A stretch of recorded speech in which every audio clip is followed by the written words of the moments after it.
एवढ्या जवळच्या व्यक्ती येणंही सोपं काम नाही. हे राष्ट्रसंतांची भूमी म्हणून हा योग आला.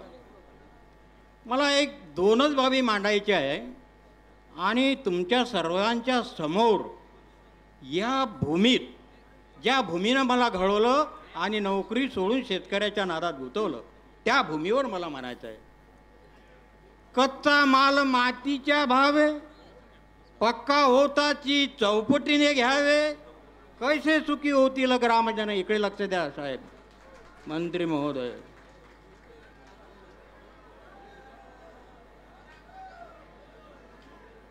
चारच ओळी सांगतो राष्ट्रसंताच्या. आणि एक मिनिट थांब रे थोडा होता. हा थांब.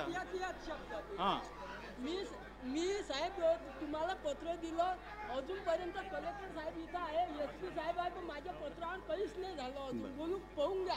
बरं B5 बंगल्यावर दिलं होतं. दे ना, धन्यवाद. तर पुन्हा रिपीट करतो मी. राष्ट्रसंताच्या भूमीत त्यांनी महत्त्वाच्या शेतकऱ्यासाठी दिलेल्या 4 ओळी.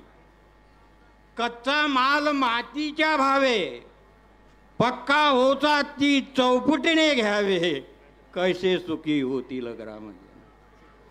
आम्हाला कर्जाला माफी नाही पाहिजे, त्या नका देऊ, पण काढलेलं कर्ज आमच्या मेहनतीनं स्वतःहून फिटलं कसं पाहिजे.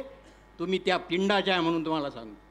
तुम्ही सर्व मंत्रिमंडळ वगैरे सर्व बोलवा आणि शेतीचा खरा प्रश्न तुमच्या माध्यमातून सोडा.